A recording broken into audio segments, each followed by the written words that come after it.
Ну что, в Москве наконец-то наступило лето, и мы с Марусей возобновляем наши прогулки по городу. Позовем вас гулять, будем заходить во дворы, рассматривать невидимое. А сегодня мы начнем с Пушкинской площади. Поздороваемся с Александром Сергеевичем, пройдемся по Тверской, издалека взглянем на Парфироносную вдову, зайдем в Настасьинский переулок по Малой Дмитровке, выйдем к Успенскому переулку, где и завершим наше сегодняшнее путешествие. Ну, по крайней мере, такой мы придумали план. Я сижу на фоне одного из любимых старинных московских храмов, современная история которого связана с театром Ленком, который мы тоже сегодня будем непременно проходить. И с фигурами, например, Александра Абдулова и Леонида Ермольника, которые, среди прочих, организуют знаменитые московские задворки, концерт во дворе театра Ленком и этого храма, и средства идут на воссоздание церкви. Ну, это одна из чудных московских веранд, где мы сегодня и приглашаем вас в путешествие, и желаем вам не опомниться где-нибудь в октябре, когда лето уже промелькнуло, а успеть этим летом и посидеть на верандах, и нагуляться по старинным московским переулкам.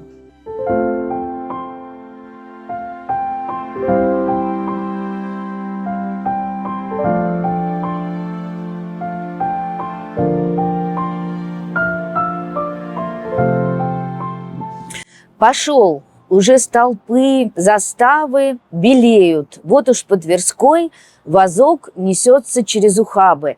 Мелькают мимо будки, бабы, мальчишки, лавки, фонари, дворцы, сады, монастыри, бухарцы, сани, огороды, купцы, лачушки, мужики, бульвары, башни, казаки, аптеки, магазины моды, балконы, львы на воротах и стаи галок на крестах. Вот все, что Александр Сергеевич Пушкин описал в Евгении Онегине, мы сегодня с вами увидим в ходе нашей прогулки по самому центру города. Может быть, вы не узнали, но за моей спиной самое любимое место встреч москвичей и гостей столицы – Пушкинская площадь и памятник Александру Сергеевичу. Уже в 60-х годах XIX века лицеисты по подписке начинают собирать деньги на памятник поэту. Подписка эта продолжается довольно долго, и памятник должен был быть воздвигнут в 1879 году, 19 октября, к Дню лицея. Архитектором памятника стал замечательный скульптор Опекушин. Участников было невероятное количество, но именно классический Александр Сергеевич, одетый по моде XIX века, с накинутым на плечи плащом. Меня всегда очень у этого памятника умиляет нога, как будто бы Александр Сергеевич готов вот-вот спрыгнуть с пьедестала, она как будто, да, нависает над нами, нависает над этой площадью. А что это, собственно, за площадь, которая сейчас, не знаю, узнали вы ее или нет, по моде последних лет превратилась, да, в такое предкоронационное мероприятие. Потому что, когда вы гуляете по Москве и видите большое количество разных триумфальных арок, украшенных цветами и так далее, это не что иное, к чему Москва, без всякого сомнения, имела привычку с времен Елизаветы Петровны и Анны Иоанновны, когда улица Тверская, а мы, собственно, по ней тоже с вами пройдемся, украшалась вот такими разными арками, цветочными композициями, и коронационный поезд, следуя из Путевого дворца или от площади Тверской заставы в сторону Кремля, собственно, проезжал мимо этого места. Но тогда, до революции, на этом месте, конечно, не памятник Александру Сергеевичу Пушкину, а высоченная, стройная, возвышающаяся над Москвой колокольня Страстного монастыря. Вся эта площадь была занята Страстным монастырем. И колокольня, и храм в честь Анастасии Узрешительницы, и огромный некрополь. Все это исчезло в 30-е годы 20 века. А памятник Александру Сергеевичу находился прямо напротив, в самом начале Тверского бульвара. И про него замечательно Катаев пишет в «Алмазный мой венец», настаивая на том, что вот тот памятник настоящий, но его видят только коренные москвичи, а вот этот, стоящий на месте колокольни, всего лишь призрак. Колокольня Страстного монастыря, среди прочего, благовестила Москве о том, что французские солдаты вышли из города, ушли по Тверской. И как раз к Тверской мы с вами сейчас и обратимся. Но во времена моей молодости и во времена совсем недавние она называлась улица Горького. И именно здесь опять уже от Белорусского вокзала великого пролетарского писателя Алексея Максимовича Горького несут фактически на руках. Здесь эта восторженная толпа заворачивает на бульвар и уже приносит его в особняк Рябушинского, где он и проживет московские 5 лет. Прямо за моей спиной очень выразительный, да, и очень такой складный и стройный дом, который был построен в 1940 году. Вообще Тверская улица была значительно уже того проспекта, который мы с вами сейчас видим, и история передвижения домов на Тверской улице отдельная история, хотя про издательство Сытина, которое тоже было сдвинуто, мы все-таки с вами поговорим. Так вот, в ходе реконструкции был построен еще до войны, в 40-е годы, целый комплекс зданий. И вот это, где сейчас находится ресторан «Армения», москвичи и гости столицы знают этот дом по именно этому кафе и ресторану. Рядом, правда, мастерская скульптора Каненкова, куда вы тоже можете пойти. Так вот, если брать историю, когда был воздвигнут здесь памятник Александру Сергеевичу, площадь выглядела совершенно иначе. Вот она, та самая фотография. И на месте Сталинского дома стоит храм Дмитрия Солунского. И сразу за ним первый знаменитый московский тучерез, поставленный архитектором Нерензе еще до революции. Но не знаю, я думаю, что на этой фотографии вы едва ли сориентируетесь, но попытайтесь на послереволюционных фотографиях уже появляется здание газеты «Известия», которое уже в очередной раз, вроде недавно его реставрировали, да, но оно опять в лесах. Но для того, чтобы не очень утруждать вас бесконечными подробностями, которыми мне хочется поделиться, давайте все-таки двигаться по предложенному, придуманному Марусей и мной сегодня маршруту. И для этого выйдем ненадолго на Тверскую.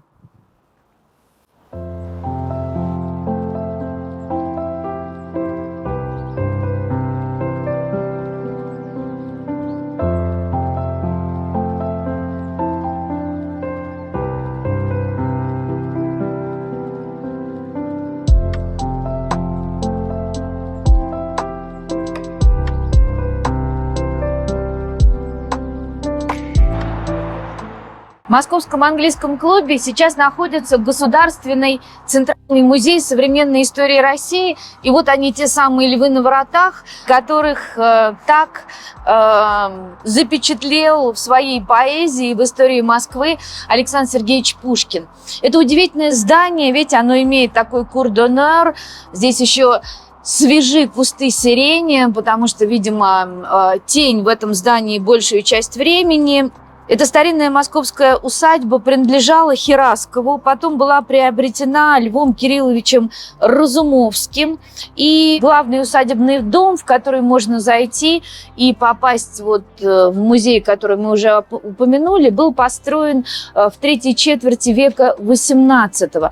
Дальше это здание много-много раз перестраивалось, и среди прочих к нему приложил руку знаменитый московский архитектор после пожарной уже Москвы Доминика Жилярди.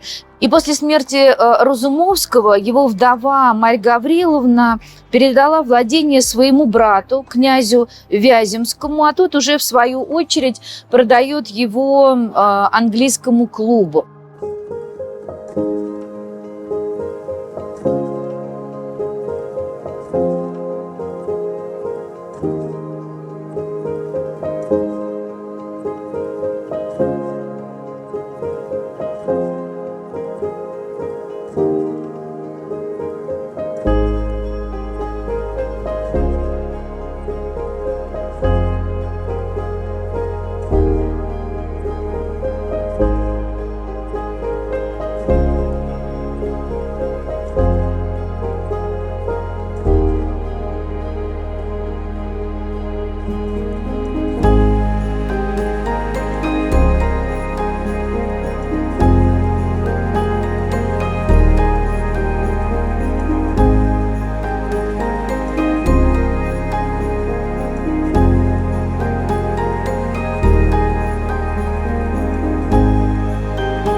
Обратите внимание, какое количество детей, которые совершенно в восторге от экспозиции. Мы зашли буквально на 15 минут, чтобы посмотреть интерьеры старинного московского дома и увидеть здесь следы английского клуба. На самом деле такая анфилада, круговая экспозиция, где можно проехаться и в вагоне сквозь бесконечные просторы Российской империи и увидеть предметы, связанные с коронационными мероприятиями Николая II, и предметы быта разных слоев населения рубежа 19-20 веков, и зал подарков Сталина, тоже невероятно интересный. Ну и вот такая парадная зала, живопись в технике Гризаль, невероятные колонны, лепнина. Это то, что напоминает об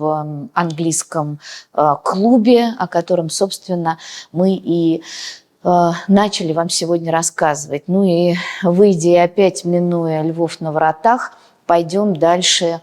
Наверное, дальше будем рассматривать Настасьинский переулок.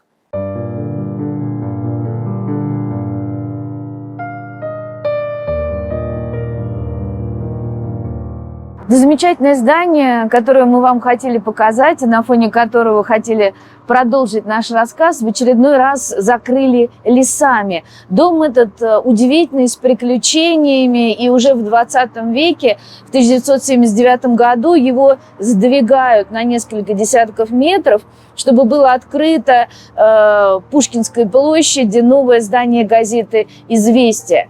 Иван Дмитриевич Сытин в Москве известен очень хорошо до революции. Он из писательской среды, отец его был писателем. И, конечно, книга была то, что он полюбил с самого детства. Но любовь может остаться любовью, а может вырасти в такое колоссальное коммерческое предприятие, которое принесет пользу Отечеству. И Иван Дмитриевича, среди прочего, называют еще и просветителем. Он многое придумал впервые, и прежде всего мы должны быть благодарны этому человеку за сытинские календари. Он очень быстро понял, что человек, живущий вне больших и малых городов, не имеет возможности прикоснуться к мировым шедеврам изобразительного и прочего искусства, и придумывает вот эти знаменитые сытинские календари, которые выдерживают многотысячные тиражи. И самое удивительное, они живы до сих пор. Потому что, не знаю, как вы, а я в декабре месяце уже присматриваю календарь, который вешаю на кухне. Вот тот самый отрывной календарь, благодаря которому я слежу за ходом православных праздников. Так вот, изначально эти календари придумывает наш наш сегодняшний герой Иван Дмитриевич. Он издает журналы, он издает дешевую библиотеку. Он действительно один из самых грандиозных издателей, которых знала Москва. Здание типографии на Пятницкой сейчас тоже реставрируется, а вот этот конкретно дом он покупает у Лукутиных в самом начале 20 века, и уже в 1905 году архитектор Эриксон выстраивает для него контору, на первом этаже магазин, дальше конторы, ну и сама семья Сытиных живет на предпоследнем этаже. Насколько я понимаю, сам кабинет Ивана Дмитриевича занимал последний этаж. И когда случилась революция, Сытин нашел свое место и в этом новом мире. И, собственно, до самой своей смерти, он умирает в конце 30-х годов, он живет здесь, на Тверской улице. Но лишь одна черта Сытина отрицательная, о которой я хочу напомнить: он был невероятно скуп. Наверное, чтобы построить такую грандиозную империю, нужно очень хорошо считать деньги. И в Москве говаривали, что беспорядки 1905 года начинаются из-за сытинской запятой. Он меняет систему оплаты типографских рабочих и перестает платить за знаки препинания. И вот это было той самой каплей, которая вызвала возмущение сытинских рабочих. Ну, а мы зайдем сейчас, удивительно, я сейчас развернусь, мы с Марусей собирались на эту прогулку, выбрали хороший теплый день, ну и по московской моде, да, опять перекладывают плитку, мы уже даже перестали шутить и смеяться на эту тему, но вот какие-то грандиозные работы сейчас происходят в крошечном Настасинском переулке. Попробуем их обойти. С другой стороны, запечатлеть это перекладывание плитки. Это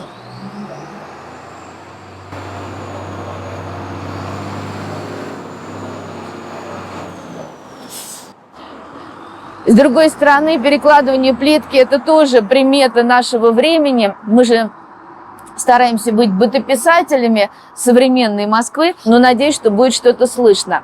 А мы зайдем сейчас, попробуем, по крайней мере, зайти в здание, которое за моей спиной, которое невероятно хорошо можно рассмотреть с улицы Тверской. Ну, пойдемте сейчас уже внутри, попробуем про него рассказать.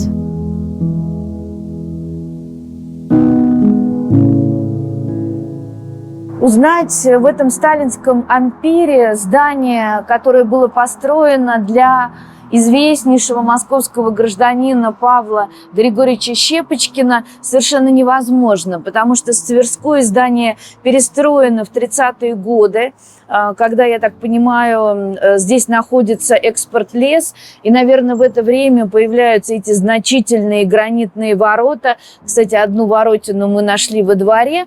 И это было двухэтажное здание 70-х годов 18 века, пережившее наполеоновский пожар. И заходя в этот двор, где есть еще одно совершенно изумительное здание, в которое можно зайти, увидеть там и клейменный кирпич, увидеть и деревянные балки. И здесь, если пойти в ту часть, можно почувствовать себя вот в той допожарной Москве конца XVIII века, но для этого надо иметь достаточно мощное воображение. Ну, а за моей спиной как раз и находится то, что сейчас во многих справочниках по Москве называют домом гражданского губернатора, куда, еще раз повторю, входит вот это здание Щепочкина. И позже здание перестроенное уже в 30-е годы, которое за моей спиной. И внешне оно, с той стороны это сталинский ампир, а с этой стороны это конструктивизм. И мы сейчас через эту маленькую дверку зайдем, увидим, во-первых, своды конца XVIII века и невероятную совершенно красоту, надеюсь, для вас совершенно неожиданную.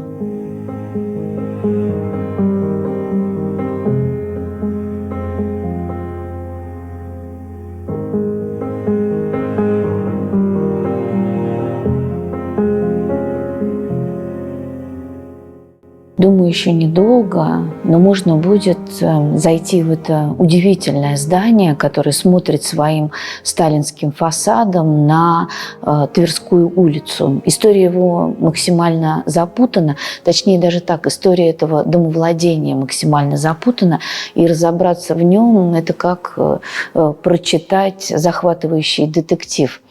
Если в двух словах, то с середины XIX века в Москве было разделено две должности.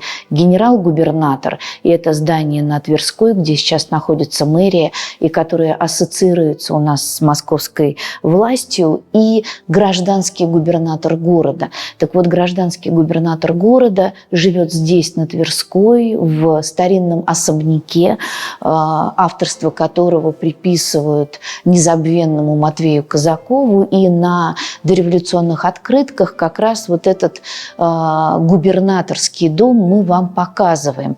А потом здание многократно перестраивается, и сейчас, точнее так, в советское время его занимали разные конторы, и последним владельцем был Ростех.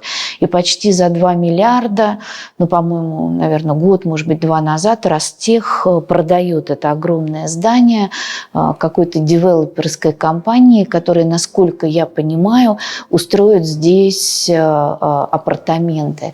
Но пока грандиозная стройка не началась, можно, например, пойти, здесь на последнем этаже находится фотостудия.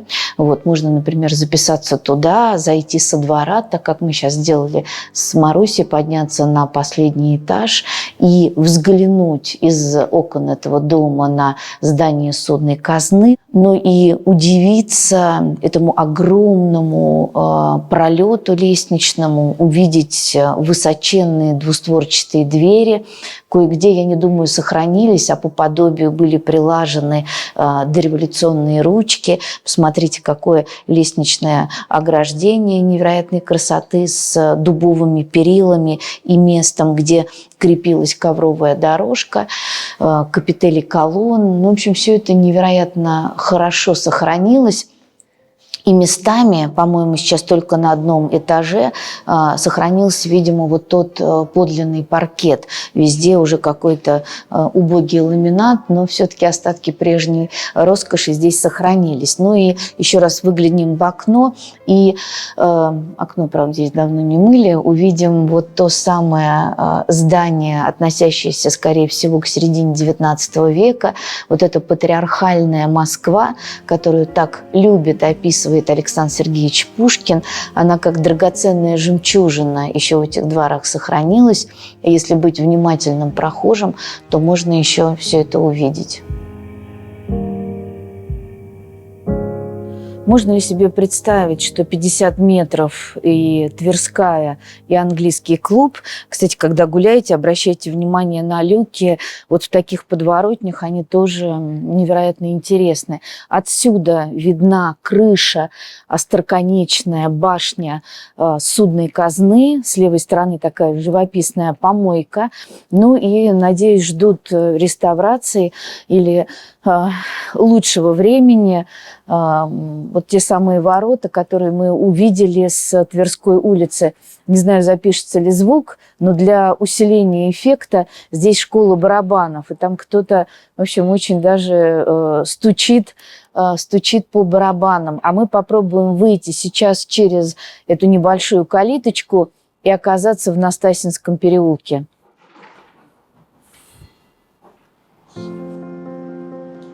Видите, как здорово мы вышли из тишины, хотел сказать, Арбатского, но нет, двора на Тверской, и оказались в центре очередной стройки. Перекладывают плитку. Ну и, конечно, когда вы попадете на такую стройку, всегда очень здорово заглянуть в канаву. Здесь она недостаточно глубока, поэтому никаких подробностей московского средневековья вы здесь не увидите, но следуя за моей улицей, да, когда не просто перекладывают плитку, как сейчас, а когда прокладывают коммуникации, можно, конечно, найти очень и очень много интересного. Я всегда на экскурсиях говорю, нас так волнуют развалины Древнего Рима,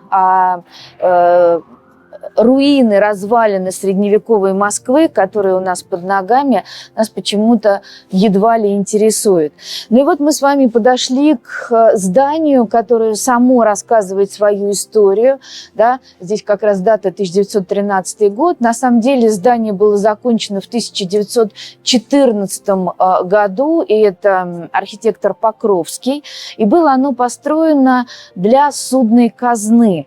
Сейчас это здание в Настасьинском переулке обитаемо, но, конечно, рассматривая его фасад, мы видим такую очень интересную стилизацию архитектора Покровского. Здесь и стесанный по 4 граням белый камень, на котором, собственно, и стоит белокаменная Москва, и отсылки к палатам, и вот эти нарядные, почти барочные наличники Москвы елизаветинской эпохи.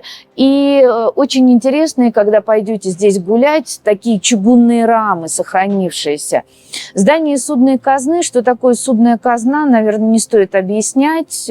Суда слово вполне себе понятное. И здесь не только можно взять суду, но и принести, например, в залог бабушкино бриллиантовое ожерелье с надеждой выкупить его, когда наступят лучшие времена. И вот для людей, которые приходили и были готовы выкупать те самые драгоценности, которые были заложены в какой-то момент, здесь есть невероятно нарядный зал, расписанный художником Билибиным, и попасть на экскурсию в здание судной казны вполне себе можно. Более того, вот этот вот двуглавый орел, который можно увидеть в этом Билибинском зале судной казны, стал символом Госбанка и долгое время печатался на купюрах.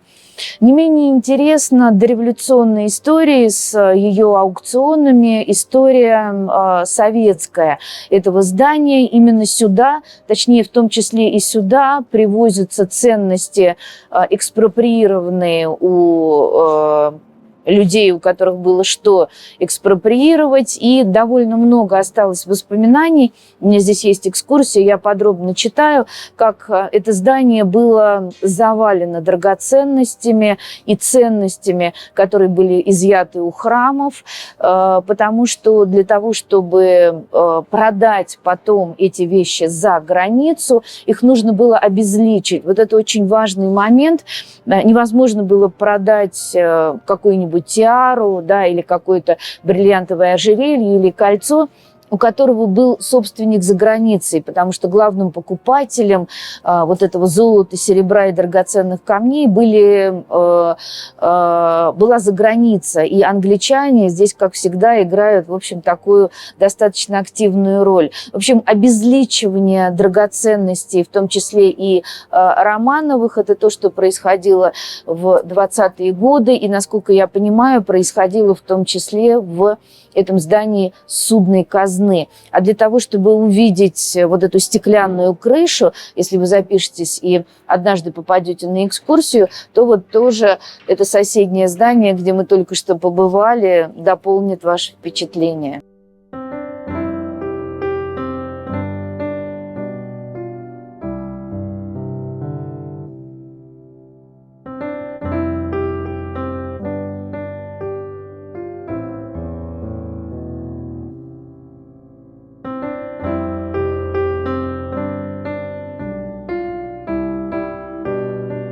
Настасьинский переулок соединяет улицу Тверскую с Дмитровкой и соединяет дворянское собрание с купеческим собранием города Москвы. Кстати, помните, здесь в Настасьинском был один из самых известных кинотеатров Москвы 90-х годов, Кодак Киномир. Сейчас даже уже и следа от него не осталось.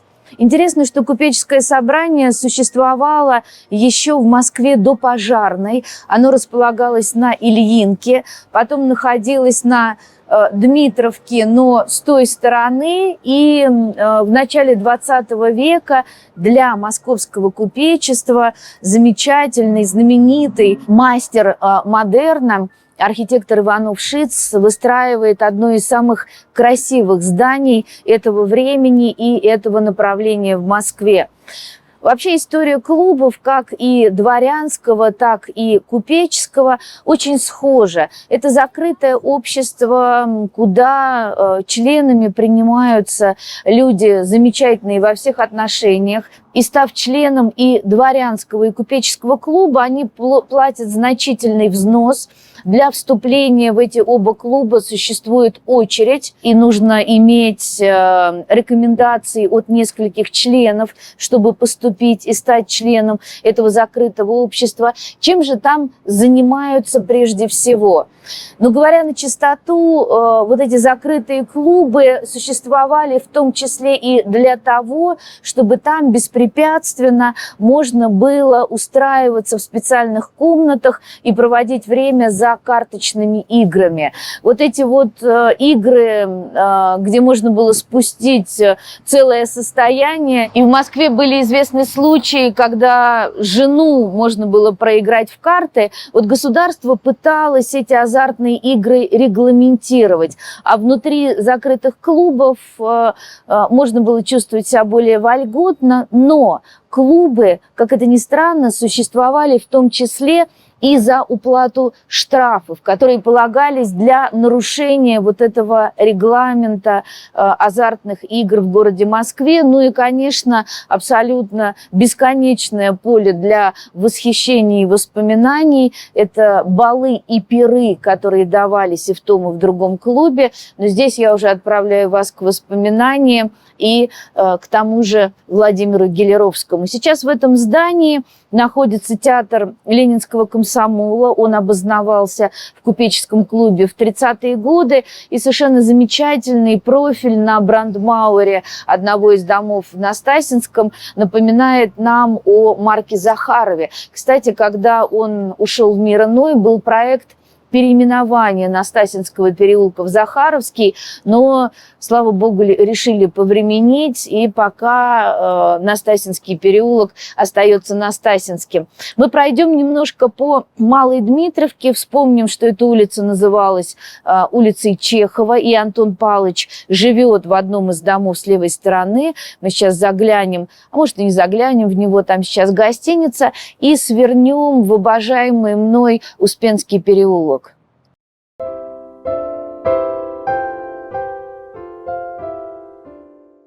За моей спиной один из типичных московских домов рубежа XIX и XX века. Его строит купец Шишков.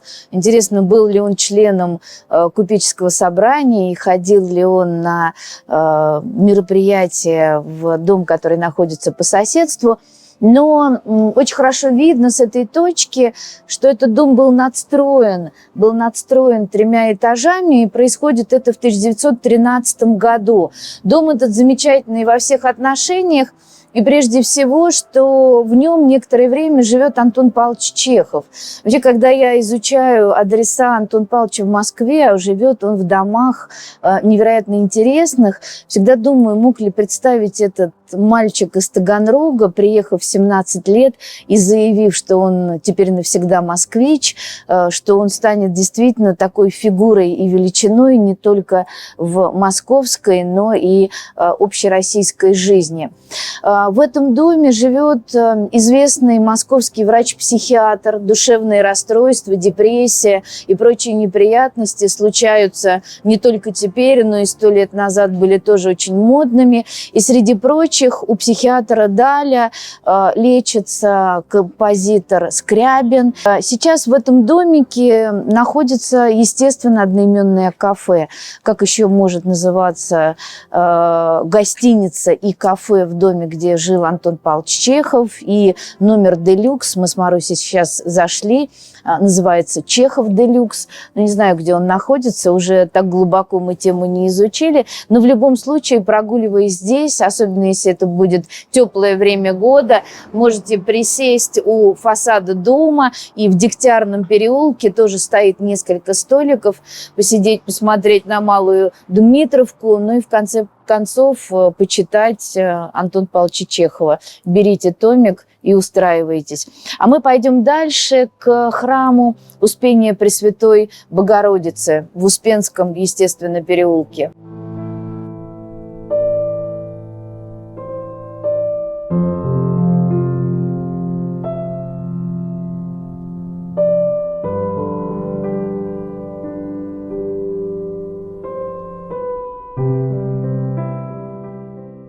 Этот чудный московский небольшой храм известен с грозненского времени, но вот так вот в камне он был воздвигнут в конце века XVII. И называется он «Храм Успения Пресвятой Богородицы в Путинках», так же, как и храм Рождества тоже в Путинках.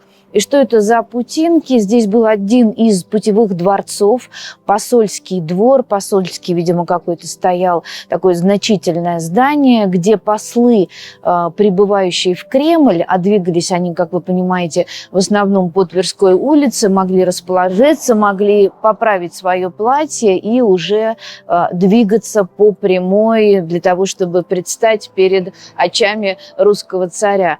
Храм этот совершенно замечательный, с выдающейся приходской жизнью.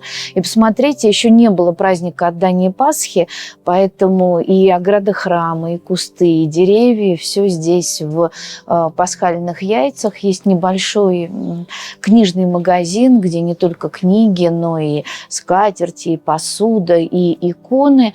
Дом Причта с левой стороны, и приходская жизнь впечатляет.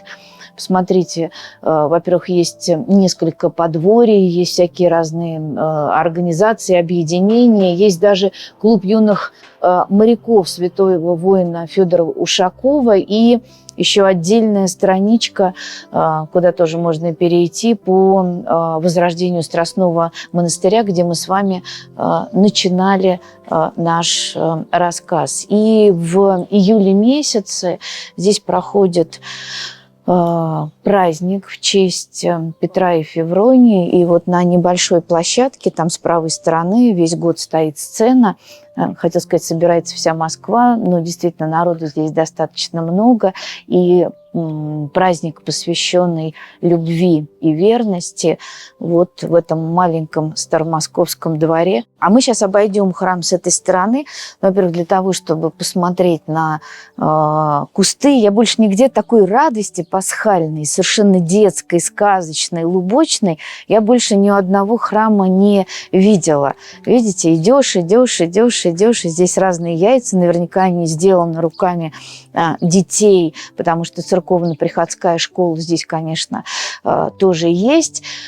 И с этой стороны пройти, чтобы увидеть перспективный портал входа, невероятные такие килевидные наличники и тени, которые отбрасывает московское лето на московский же 17 век. И с этой стороны сохранился фрагмент небольшого некрополя. Когда вы гуляете по Москве и видите храм, видите, изначально он действительно был поставлен в XVI веке, но, видимо, был деревянный, то вы имеете в виду, что здесь, где стоят соседние дома, обязательно сохранились следы старинного некрополя, потому что старинный храм – это еще и могилы москвичей, которые этот храм благоукрашали.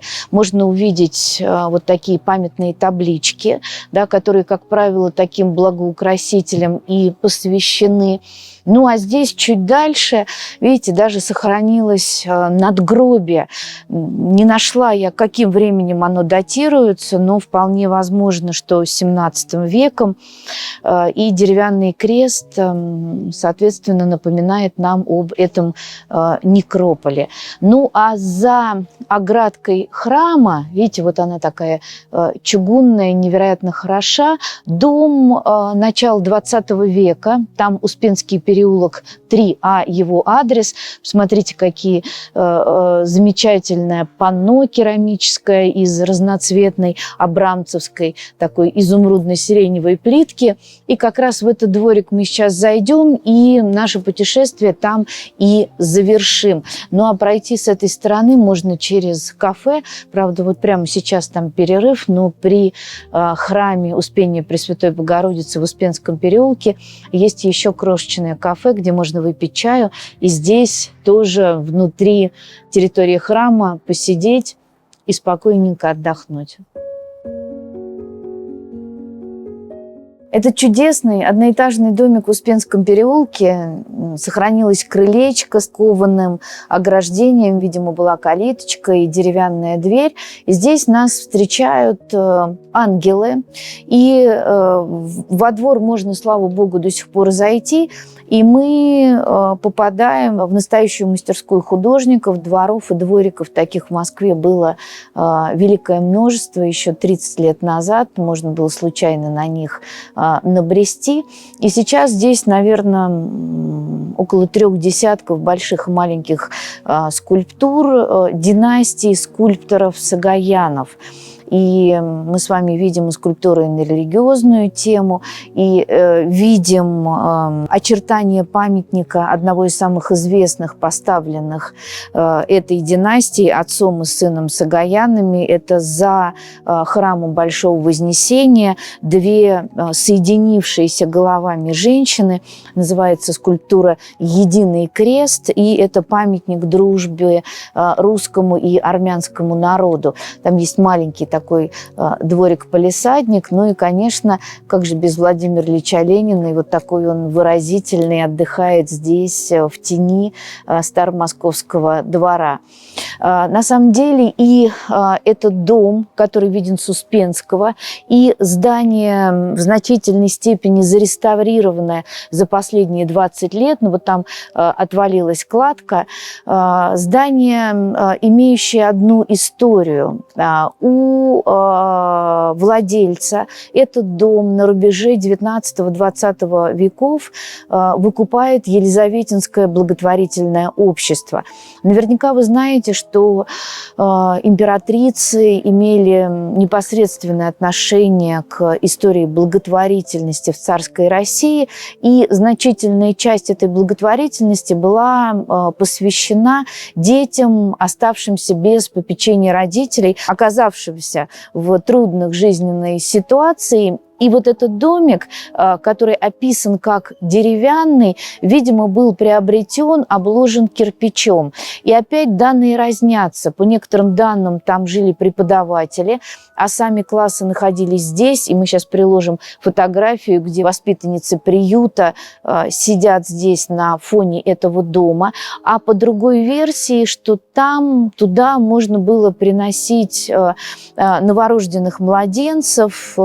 Это такая очень хорошо изученная в Средневековье история, да, когда мать могла в темный переулок принести младенца, и лица ее никто не видел, и младенца брала на попечение государства, или он отдавался в хорошие руки. Вот примерно такая же история была и в Москве, и в Петербурге, и вполне возможно, что этот домик, Успенский переулок, дом 3, некоторое время был как раз местом, куда можно было инкогнито оставить крошечных новорожденных младенцев. Ну, а сейчас еще раз повторю, это мастерская замечательных скульпторов и уже такой непривычный, но старомосковский двор. Ну и уже в самом-самом конце Ведь я пообещала, что мы в дворике закончим, но все-таки не увидеть фасад дома, где живет создатель сада «Эрмитаж», мы с вами не можем. Еще и потому, что ему грозит, этому дому, реконструкция. Говорят, что оставят только фасад, и там уже прямо в ближайшее время появится новый жилой дом. Мы с вами оптимисты, верим в лучшее, но все-таки к этому домику давайте сейчас подойдем. Заходя в эти железные ворота, которые сейчас открыты, они обычно закрыты, но калиточка пропускает всех желающих, мы попадаем в московский послепожарный двор. Никаких определенных исторических сведений о том, кто и для кого строит этот дом, мне не удалось найти, но вполне вероятно, что этот дом 30-х годов XIX века. Центральная его часть, фасадом смотрящая на Успенский переулок, невероятно хороша. Такого количества масок с разным выражением лица еще попробую поискать на московских фасадах. И с этой стороны мы видим, что это обманка. И дом в 2 этажа, окошки мезонина очень хорошо можно рассмотреть, именно зайдя в этот заасфальтированный, окажущийся земляной двор. К большому сожалению, этот участок выкуплен риэлтором, и нам грозят, что в Успенском переулке появится клубный дом. Ну, конечно, что же еще делать в старинном московском переулке, где, с одной стороны, жили тележники, был каретный ряд, а с другой стороны, Дегтярная слобода. Ну, естественно, между этими старинными московскими понятиями совершенно необходим клубный дом. Говорят, что фасад особняка оставят, а сама часть дома, в которую, кстати, можно зайти, она будет снесена чуть ли не в самое ближайшее время. Поэтому наша задача наших прогулок в том числе и запечатлеть. Вот, кстати, ворота как раз сейчас и закрывают. Но помимо старомосковского особняка и старомосковского двора, который надо успеть увидеть, пока не начались работы по строительству нового дома, отсюда, кстати, видна студия скульпторов. Вот из этого двора тоже обратите внимание на большие окна. Яков Васильевич Щукин приобретает этот дом не случайно. Слышны детские голоса, и фактически вот эти гаражи, которые уже советского времени, они стоят на границе детской площадки сада «Эрмитаж». Яков Васильевич Щукин был человеком совершенно необыкновенным. Он был импресарио, он был человеком очень тонкого чутья. Он понимал, что наступила эпоха, когда люди готовы платить немалые деньги за развлечения, и он понимает, что Москва готова для того, чтобы не только ходить в театры, но и устроить целое такое, даже не знаю, как правильно назвать, в общем, устроить сад, где будет несколько театров, где будет открытая площадка, и куда люди будут приходить исключительно для того, чтобы отвлечься от будней, что так необходимо жителю большого города. И Яков Васильевич Щукин, создатель сада «Эрмитаж», проживет в этом доме до революции, и уже после революции он уедет, как и многие, подальше от власти в Крым, и там в Евпатории уже умрет в 1924 году.